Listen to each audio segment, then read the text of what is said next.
What's up, everybody? You're going to want to stick around for this one.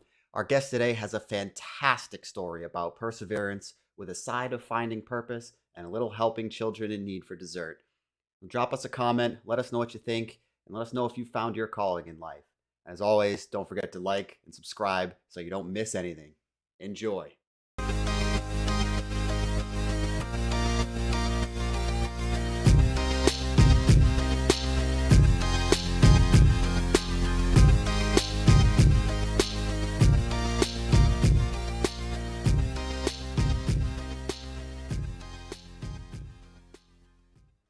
Welcome back, everybody.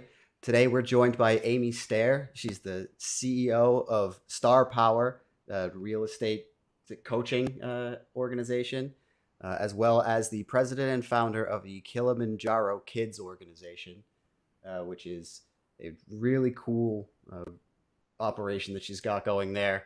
And in fact, I believe, Amy, you had an epiphany while you were climbing Kilimanjaro for the first time that has changed your life. And we will dive into that later on. Really looking forward to learning about that. Amy, welcome. Thank you for having me, you guys. So look forward to this. We've been waiting for you for a few weeks, and we are so excited to have you on. So we usually like to get started here by just having you give us a little bit about your background, tell us where you're from, and kind of how you got to where you are. A bit of a weird trajectory. Born in the Midwest in Illinois, moved to Indiana when I was 7, grew up there. And I was kind of a geek, kind of a nerd. And girls who were smart in math and science when I was in high school in the 80s were pushed into engineering. I didn't really have any interest in being an engineer. I wanted to write and draw. I was going to double major in French and math and be a school teacher. And then my guidance counselor said, no. Women engineers are super in demand right now. You should really go into engineering. And I said, fine, find me in engineering I can write and draw in, and I'll give it a go. So they put me in architectural engineering. I actually, weird circumstance, your PSAT scores make you get mail. And I got an invitation to Milwaukee School of Engineering. My parents couldn't afford that, so I applied for the scholarship, and out of 400 applicants nationwide, I was picked as one of the 10. So now I'm in engineering school, but it was not a good fit. I didn't have a high enough GPA at the end of the year to continue at that school, so I went back home, which, a lot of times in my life, things have happened for a reason. At the time, they really sucked, and then when you reflect on it, you think, boy, that was a pivotal moment. I'm so glad that happened. And this was certainly one of those. I came back to where I lived, which was 4 miles from Purdue campus. Purdue University is a pretty darn good school, but when you grow up with it in your backyard, of course, you don't appreciate what you have. And that's a key thing about who I am. I was raised around an international campus. So I don't see people as different. They're just people. So that's a huge gift that I had growing up there. And they stuck me in civil engineering at Purdue because they don't have architectural engineering, or didn't at the time. I hated it. And a long story short, a couple of major changes later, I had a degree in communications with minors in art and design and creative writing. And you can't get a job with that. So I was managing a clothing store at the mall upon graduation, and I got recruited from there into real estate by one of my clients that I personal shopped for. She just asked me what I wanted to be when I grew up, and I told her I wasn't really sure what I was going to do. And she said, you should think about real estate. And so I got licensed, went to work for a top producer in that office, and she introduced me to a company called Star Power, which is the company that I now own. When I worked for 3.5 years on that team in the 90s in real estate, we did unprecedented at the time 236 transactions the last full year I was there.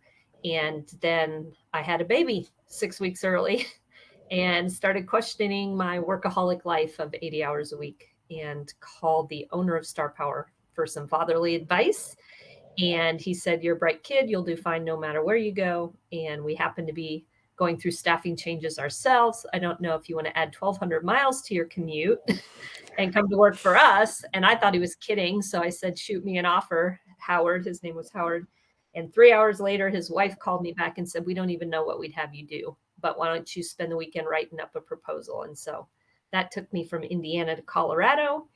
I worked for that company for just under 12 years, started as the personal assistant of the owner, was the executive vice president when I was terminated in January of 2008. And that's when I started my own coaching company, trying to get through this fast because we have so much more interesting things to talk about. Started my own coaching company in 2008, and then started a new training organization the next year. That was the worst possible time to do any of that in real estate. As you guys will recall, there was a big recession and people lost houses. But I tend to do things when it's not the most convenient or opportune time to do them. So I guess the learning in that is, when you're faced with challenges, get clear on what you want and keep moving forward, because that really difficult time could end up being one of the pivotal moments in your life if you allow it. And so I ended up pairing up with somebody as a business. I was going to eventually take over her business. She played in the same realm in the coaching arena, some real estate, some not. And then I went to Africa and everything changed. So I don't know if you want to go there or if you want to jump in. Yeah, this is a perfect segue into you talked about all of these big moments in your life where you thought you were going down one path and then you ended up taking a different path. Are there any of those that really stand out as like defining kind of who you are now? Yeah, for sure. And I would just take one step back. I told you I grew up around an international campus, and I think that was a real gift. I also had both my parents worked full time. They worked really hard.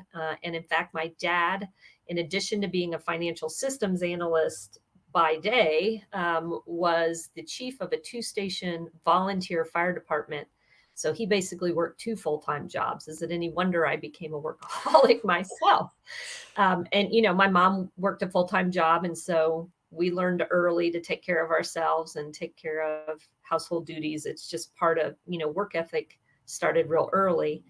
And there were a couple of things that happened along the way. Getting the scholarship, my dad was like, don't get your hopes up, don't go do it. My mom was all in. We drove from where we lived into Ohio for me to have the face-to-face interviews, and having someone who believes in you when other people don't. I think that's really important for us to hang on to those people and take care of them. I'm blessed to still have my mom alive today. My dad passed away when my youngest son was 9 days old, which that was a pivotal moment because I had a choice to make. They were actually booked to come out to see us a week later. And I was in the middle of preparing for the big conference for Star Power at the time. And so I just worked through having this second newborn. And I had few regrets in my life. It was a learning lesson. And that's one of those moments when I reflect back and say, it's okay when a crisis hits to ask for help and to slow down. And so many of us just go, I got to fix it myself. I can't let anybody know I'm struggling. And boy, have I learned that lesson over and over again in my life. That workaholism led to they don't call it this anymore, but I will call it a nervous breakdown in 2002. And, 9/11 happened. My right hand at the office completely went down physically. Turned out she had MS, but we didn't know at the time was happening. And then 9/11 hit. It was just a cascade of, you've got to be kidding me, happening in my life. And I'm proud of getting through it. But I also, I don't want anybody to ever reach the point where they just are working so hard and so frenetically that their body calls a timeout on them. And that's exactly what happened to me. So that, I would say, is another pivotal moment. And then when I got fired, never been fired in my life. I work really hard and I take pride in being a valued part of the equation and not dead weight. So, and the company was just in financial trouble. is what it ended up being. They ended up filing bankruptcy a year and a half later. And after I was let go, like 6 weeks later, they let 8 other people go. But that's not how it was presented to me. So I had a choice in that moment. Am I going to ball up in the corner and suck my thumb and feel sorry for myself? Again, surrounded by good people who didn't let me do that, but also making a conscious decision. This is not going to be how I define myself. And then the recession hit, like I said, and I didn't see another option than to just figure it out and find the business and be successful. So then the other key thing was, when you ask about those life experiences, is in my industry, in the real estate industry, it's 2/3 female. And yet all of the speakers that were being held up in the industry were guys. And I'm like, I don't get this. Where's the representation for the people who are making it happen, who are really carrying this industry forward? Not to take anything away from the men who serve in the real estate industry, because they're amazing. But come on, we're talking about 1.44 million realtors, 2/3 of which are female. Do you think we might see more often a few female leaders and speakers? And so that's kind of been an undercurrent for me. It got real clear during the recession. It was, again, just the guys standing up and me saying, who's going to stand up and tell the women they're going to be okay? Because, you both know as guys, it's a rub dirt on it and walk it off kind of mentality. And women feel their way through things, generally speaking. And so I started interviewing people around 2013. I was going to call it Women Who Rule the Real Estate World, and then I was going to franchise it into Women Who Rule in Every Industry. And then technology got crazy. So there's one that we all can look at our lives and say, I see that point in my life where the technology kicked in and it was a game changer for everything. So back when I was in Star Power 1.0, we didn't have social media. Like, I just had gotten on Facebook when I was fired from this company. So that's how different things are today than they were then. And then the mountain. We will certainly talk about the mountain. I did want to ask, it sounds like you have faced a decent amount of adversity across your life. And I don't want to drill too much into that, but I was just wondering if you have sort of any advice for people as they face adversity on their own, sort of how you do pick yourself up and keep going through the dark times. The first thing that popped into my mind when you said that is for people to be authentically who they are, no matter what. It's real easy to get in this place of trying to fit in or fly under the radar, so to speak. And I remember distinctly the day that I was let go, sitting in an office with 3 men, the owner and 2 other gentlemen who were on the team. And as things were unfolding, I could feel my emotions rising up in me. And I knew what was going to happen. When I get mad, tears fall, because I can't hit you. That's my body's physiological response to... You shouldn't hit them. Even if you want to really, really bad. Anyway, I remember the owner saying to me, is there anything you want to say about this? And I looked at the 3 of them and I said, I want to say that I'm very frustrated that I know tears are about to fall. And that is due to my anger at this situation. And you will all view it as a weakness. And it's not, it's a strength. And so when we face adversity, I think, first of all, we need to give ourselves grace in the moment and say, it's okay to feel what you're feeling and for other people to witness it. What I've learned through so many of these challenges is people really, they discover they can relate to you when you share your vulnerability. And I think we spend so much time as a society in the US trying to hide who we are instead of playing full out and being who we are. And I get a lot more respect and loyalty when I show up 100% as who I am. So I think that's one of the biggest lessons. The other thing is, you know who the people are around you who will lift you up, and you know who the people are that will tear you down. And for whatever weird reason, I don't know if you guys experience this, but people just seem to be magnetized to misery. And I don't get it. The alternative is so much better. You know, I get accused of being a Pollyanna all the time. And my response to that is, the alternative sucks. So why wouldn't you be? There's always a silver lining. There's always something positive coming out of even the deepest tragedies. So that doesn't mean you shouldn't feel the emotion in the moment. Go seek out the people who you know will lift you up. And if you don't have those people, other people have those people. So think about the most positive person you know and go ask them, who are the people that lift you up when you fall down? And cherish those people and don't take them for granted. You make time for those people when they need 5 minutes. You just do it, no matter how busy you are. That's my advice. And then surround yourself with positive things. You know, my office is very cluttered, and I'm completely okay with that.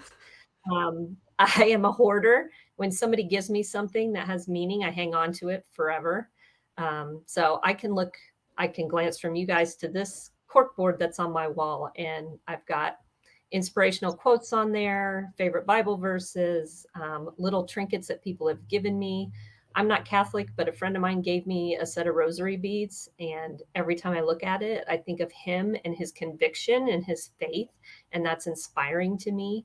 I have a buddy who uses send out cards. I don't know if you guys have ever used that service, but this is cool. This is a great tip for your listeners. You should give everybody who is trying to figure out a way to market. So on send out cards, it's completely online, and they'll send a physical card out to people on your behalf, or a postcard, whatever you want to do. What he's done is he watches when people have victories on Facebook, and he grabs the photo off their page, puts it into the card, and then mails that card to them. Now, who doesn't love, I've got one right here, who doesn't love seeing themselves? Oh, this is from me, Fruit of Mont Blanc. That's super and cool. He just put on there, on top of the world. Am I going to think about James and his wife, Jessica, every time I look at this? He's a realtor. Is that brilliant? What a way to make people feel special and important. It doesn't have to be about you, the business person. Make it about the client. So I have all those things around me. The art you see on the wall back here was actually painted by one of my dads, who has children sponsored in Kilimanjaro Kidz. He's an incredible artist, but he has no outlet. He lives in a developing country that, you know, they don't have the benefit of all the things that we do. So I bring art back from Tanzania and I share it with my friends. And if they want to purchase it, then that money goes back to support his family and the permaculture farms that he's doing. So super cool. Yeah. I'm so lucky. I am so freaking lucky. I have the best life. Where do you want to go with that? Well, I think we should get to the mountain, shouldn't we? We should climb up that mountain with you and experience what you experienced. Okay. So thank you for indulging my favorite thing to talk about on the whole in the whole world. Ever since I was about 6 years old, I've been dreaming about lions. And we didn't have a lot of money growing up, but one thing that we always vacation. We went from where we lived in Indiana to my grandparents outside of St. Louis, and the St. Louis Zoo was free admission. So anytime we visited, we went to the zoo, and I was obsessed with the lions, and I could never figure out what that was about. About 2015, a friend of mine's aunt, her nickname is Safari K, was putting on a informational seminar, if you will, when she was in town about taking people to Africa, to Tanzania specifically, and to visit a children's home It was all orphans and surrendered kids. And there's fascinating side story. If you go to uaacc.net, it's the United African Alliance Community Center or something like that. Anyway, an ex-Black Panther runs the joint. He was given an option of being thrown in jail for 13 years or leaving the country over 50 years ago, and he chose to get out. He took his young wife, and they ended up by a circuitous route starting this children's home. So Safari K takes people to tour the children's home and meet Pete and his wife Charlotte, so that they have people who get interested in contributing to these kiddos and keep the center going. And then you go on safari. So I really wanted to go, didn't know how I was going to do it financially at the time. I mean, I was trying to help my kids pay school debts and stuff like that. Then my best friend came in the gym, and everybody needs a Donna in their life. She just walked in the gym one day and she said, I've decided I want to climb Mount Kilimanjaro before I turn 55. Will you go with me? And like everything she's ever asked me, I said yes without thinking it through clearly. And then started asking questions like, wait a minute, that's in Africa, right? How tall is it? How much time do I have to train before you turn 55? All these things. And so then I got to thinking, if I'm going to go, I want to see lions. So I reached out to Safari K and said, could we like put this all together in one trip? So I ended up dubbing it Climb Love Safari. So we did the climb first, then we went to the children's home and loved on the kiddos, and then we went on safari. And there ended up being 6 of us who climbed the mountain. And then 2 of those gals went home, and a bunch of people flew in just to do the children's home and safari. And so the whole training of that, as you guys know from being performance athletes, and I'm not a performance athlete. I mean, until I was 40, I didn't really even work out consistently. So the discipline required to get yourself in shape to do that was a gift, because it made me more disciplined in every area of my life. And so then we go. For those who don't know, Kilimanjaro is 19,341 feet. I live in Colorado, and we did do a few 14ers before we went, but you don't have to live somewhere that you can do 14ers to do it. You just need elevation gain practice, 2,700 feet at a time or whatever. So we were on the mountain, and there were a couple of particularly challenging moments that I'll highlight. There was a moment where when you're at that high of an altitude, it's very cold, but you're exerting a lot. So you're sweating, and the temptation is to just want to take layers off because you're too hot, which is a really bad idea when it's below freezing. So I just spoke to God, and that's not something I normally do. I consider myself spiritual, but not like overly religious. And I said, if I could just get a gentle breeze right now, I know it would cool me off and I'll be okay. And instantaneously, out of nowhere, I mean, the air is as still as it gets on Kilimanjaro, out of nowhere, just for about 10 minutes, this lovely little breeze starts passing over me. And then on summit day, we left in the dark. It's like 4:30 in the morning. And my best friend is very fit. She's constantly working out, and she got altitude sickness at the summit, and which was a shocker for all of us. Of all of us, you know, she was not the one we would have predicted would have gone down, but that happens a lot on the mountain for various reasons. And we were late getting to the summit. One of the gals hiking with us is a very heavy breather, and our guide listens to everybody's breathing. And so thought she was struggling. So he kept slowing us down and slowing us down. So it was, I told you, we left at like 4:35 in the morning. It was 3 p.m. before we summited, which is not good. No. Because you got to get off the Yeah. mountain. Mm-hmm. And so she had altitude sickness, and one of the assistant guides took off with her to get her down mountain. Our base camp was like 15,000. So dropping that 4,300 was going to get her out of trouble. And then I fell down. You're in 6 inches of ashen scree. It's very loose. and I lost my footing, and then I lost my confidence along with my footing. And so the rest of the group, one of the ladies had bowed out on day 3. So there were 3 other women still hiking. They went with the other assistant guide, and the head guide and one of the medics stayed with me because that's protocol. And I had another moment where I was feeling very lost and despondent and abandoned. You know, nobody did that to me on purpose, but where does your head go, especially when you don't have oxygen? And it was getting dark, and I was starting to feel a little bit of panic. And I just, again, spoke out, you know, God, I'm in a bad space right now, and I need to know I'm going to make it off this mountain, basically. And we went around the bend, and the sun was setting, and it was the most amazing sunset I've ever seen in my entire life. And nobody else saw it from my group, just me, the head guide, and the medic. And I had them take pictures because I didn't feel like I was stable enough to do it on my own. And so all the time, these guys that work on the mountain, they are so happy, so servant-hearted, so concerned about our well-being. I just kept thinking it's not enough to walk off this mountain and not give them some extra show of support. And there was a guy, Pascal, who was they called him a waiter. I would say he's equivalent of a concierge in the US, that just attended to everything. And we started asking him what he would want to do if he weren't on the mountain. And he said, this is all I want to do. And they don't get paid anything, but he just really loved to serve people. So that spoke to my heart.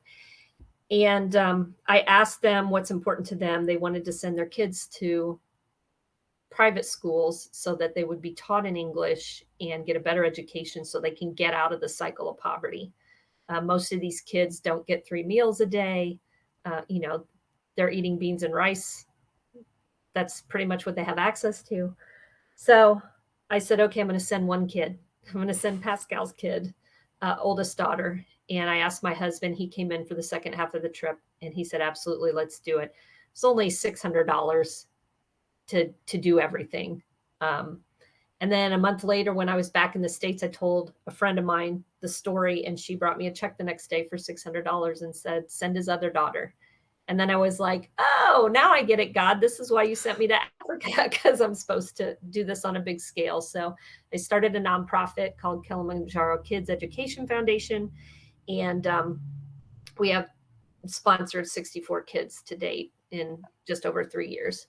So that's really cool. But I want to get back to the lesson on the mountain, which was realizing that I'm capable of way more than I've been challenging myself to step into.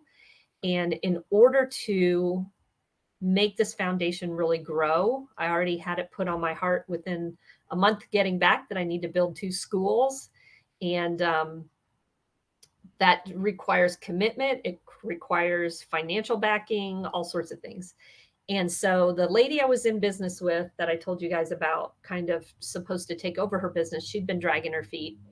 And so this experience on the mountain gave me the courage and the conviction that I needed to, you know, pardon my language, but poop or get off the pot with this, you know. So that ended up not coming together. Again, hindsight is always 2020. It was not a good fit. I never should have even contemplated buying that company. And so I went back to being my own shop. And then the universe said, okay, thanks for listening. We're going to now bring this other opportunity back around to you full circle. And Star Power had gone out of business in 2009. Somebody had bought the rights and tried to keep it going, and it didn't work. So it was basically dormant for over a decade. And one of our interviewed stars decided to approach this guy and buy the rights to it. And she called me because I'd been the integral person running it before and said, will you help me resurrect it? And of course I said yes. And then said, oh my gosh, what have I got myself into? And then after a period of months, she realized it's way more work than she had the bandwidth to do. And so she was going to sell it.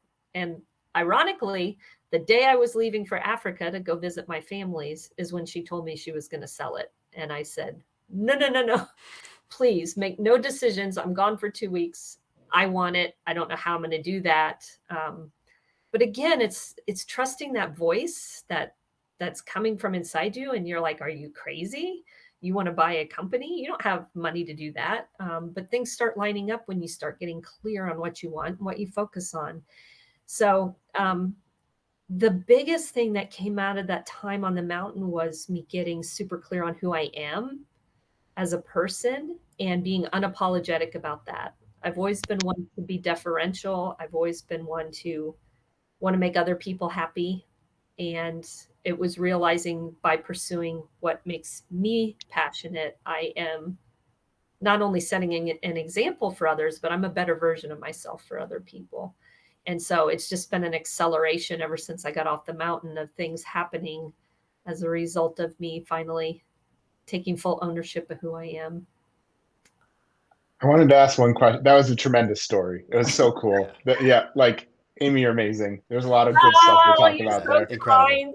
Thank you. The I one, can go on forever, so you need to interrupt me and ask questions. no, I was captivated. I wanted to hear it. My question for you is, when you were on the mountain, did you have like and when you were on the mountain and things were starting to get tough for you and you're starting to feel that sense of doubt, like did you have a mantra, or where were you drawing your strength from? Oh, I'm so glad you asked this question, because this is a really cool part of all of this. I mentioned Pascal. So I will tell you, we had a crew there were 34 guys with us. And I can say guys because they were all guys. There are some women now working on the mountain, but traditionally it's been a male only opportunity. And that's a big crew. I mean, there were 6 of us, and it took technically 32, but 2 of the ladies hired personal porters to carry their bag during the day. So 34. This isn't like other hikes where people can drive in and drive out. Once you're on the mountain, there's no access other than an emergency helicopter. So they're carrying our food. They're carrying propane tanks to cook on. They're carrying our tents. They're carrying all of our supplies that we don't carry during the day, that, we didn't shower for 7 days, so we needed change of clothes, simple things. By the way, the toilet tent is the greatest invention of all time. The public facilities on Kilimanjaro are so gross. 50,000 people a year are trying to climb that mountain. And so use your imagination. They're pit toilets. It's nasty. So we had a private toilet tent, but that means somebody was setting it up every time we moved camp, tearing it down every time. Google it. It's a brilliant thing. The whole, how the chemistry works. Anyway, back to your question.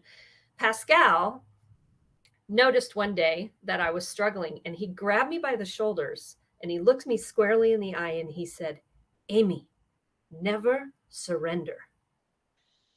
And I was like, well, damn, I just got called out by Pascal. I got to get my act together. But that's just how these guys are wired, right? So like one day we came back, we were exhausted, and my girlfriend, Stephanie, she couldn't get her gaiters off.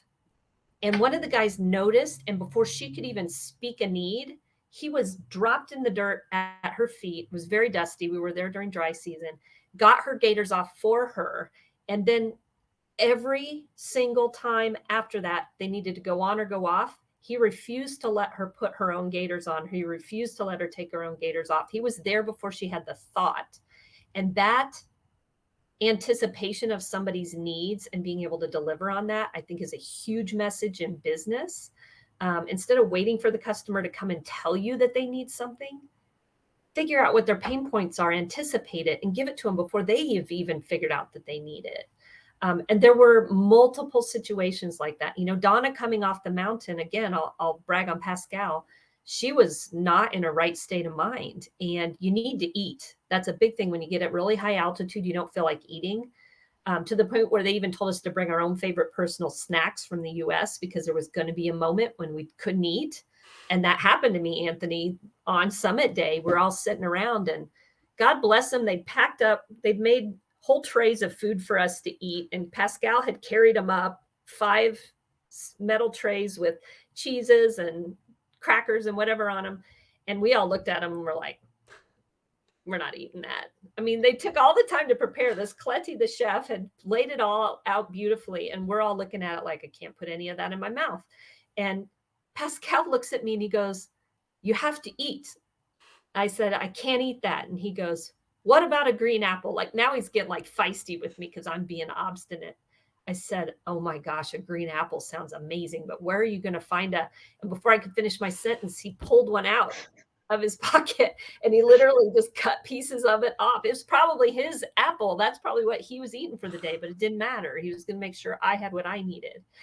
And so that is just, it got into my bones at that point. This level of, I've always considered myself other-centered. Not until I was on that mountain did I really experience what that means. They're truly servant-hearted people. And so I have carried that with me into business. How can I give that level of servant-heartedness and selflessness to the people that I serve? And I get emotional thinking about it. It's just amazing to me. So that was a huge part of it, Anthony. I did have, I will tell you, my snack of choice when I can't eat is Choco Love bars filled with almond butter. And so we had bought a bunch of those. It's like our hiking treat here in Colorado. And so when we got really stuck, we pulled a couple of those out and we had dried mangoes and we shared those with the guys and they eat everything fresh. So they're like, a dried mango? What is that? You know, they're used to pulling them off the tree, whacking them with a machete and eating them on the spot. So that was fun. But just, I think there's, all of us have this point in our minds where we're faced with something and we just say, I can't finish. I can't continue. Well, what was my alternative? You know, they could call a helicopter and take me down. I'm not getting in the helicopter. Right. I'm too prideful at that point. And not to mention the expense, which then my analytical part of me kicks in and says, oh my gosh, what's the bill going to be on that if I have to get in the helicopter? But again, surrounding yourself with people who don't let you fall down. Donna, my person, you know, anytime I was struggling, she'd see it and she'd call it out. And our head guide, Respicious, got to know us very quickly, very well. And he knew Donna was in distress by having her take her sunglasses off. He would ask us, how are you doing, Anthony? And you'd go, oh, pretty good. All right. Mm-hmm. How you doing, Jason? Yeah, I'm all right. How you doing, Donna? She'd go, I think if I could just lay down and take a nap for like 10 minutes, I'd be fine. And he's like, oh no, we got a problem. Had her take her glasses off, looked at her pupils, knew she was in trouble, sent her down the mountain. So really tuning in to what's going on with people, you know, reading. My mentor, Howard Brinton, the original founder of Star Power, he used to say, listen to the words and the music. So there's what somebody's telling you, but then there's the message they're sending you. And that could be through body language, through tone of voice, through whatever. I saw that in full swing on the mountain with these guys. So that I would hope that people really find a way to incorporate that into their business life. All right. I hope I answered your question. Yeah, that was great. Yeah, no, that was really good. So we're coming towards the end of the content here. But I want to ask you real quick, you know, what are your goals for the future and how can we and our listeners kind of help you at all as you kind of move towards those goals? I tend to compartmentalize, so I'm going to break it into categories. When it comes to Star Power in its heyday was literally changing people's lives. Now that I've resurrected it and it's mine to move forward, anybody who's listening to this who knows a real estate agent, send them to starpower.com. It is the most expansive, empowering education available for realtors if you truly want to be successful long-term in your career. So that's one. The foundation lives and dies on sponsorships of the kids and one-off donations to just help in the gaps. So This year has been a challenging year for a lot of people financially. So some of our sponsors weren't able to continue. And so we had to go find new sponsors for existing kiddos, which is always a challenge. But then we have to keep the model moving forward. We did have to raise to $900 a year from $600 because the expenses have just gone up so much for them. And I'll just say they get 2 hot meals a day. We pay for their school uniforms. We get all their materials, in addition to the tuition and transport to and from the schools. So, I mean, what does private school cost in the United States? It's like ridiculous amount of money. It's a lot more than $900. Yeah. So $75 a month. Like I think about, I'm just not going to go buy frou coffee for the month. And, that $75 is done. So anyway, I'm getting ready to leave in a month. And if anybody wants to make some one-off donations, I try to pick up clothes and stuff like shoes, stuff like that when I'm there. Shipping stuff there is a nightmare and super expensive. And there's a lot of corruption. So half the stuff you send doesn't actually get to where you're sending it to. So I take money with me and then I go out in the market and I get as much as I can for them while they're there. So even if somebody wanted to give $5 will buy a brand new pair of shoes that we would pay $75 for here. So every little bit helps. And then my last request is that everybody just start showing up fully as who they are, play full out. Our friend Steve says all the time, quit worrying about what other people think of you and start focusing on being who you are meant to be. And everything will start to fall into place in your life. I know that's true. I'm experiencing it firsthand, and part of that was through meeting you, Amy, and hearing your advice to me. So I second that wholeheartedly. We're having a moment. You guys are awesome. It's definitely you that are the awesome one here, Amy. Your stories are absolutely incredible. The things you're doing for those kids in Africa is it blows me away. So thank you for everything that you've done and continue to do. It's absolutely my pleasure. Any parting words? Oh, I feel like I already puked so many words out. I think you got it. Yep. Just show up, be who you are, be happy. Quit living the myth that doing what somebody else thinks you should do is going to be enough. At some point, it'll stop being enough. Better to be proactive about that outcome than reactive. All right. Well, thank you so much for taking the time with us today, Amy. We really appreciate it. My pleasure. Thanks for having me. It's been fun, you guys. All right. Everybody have a great day, and we will see you next time.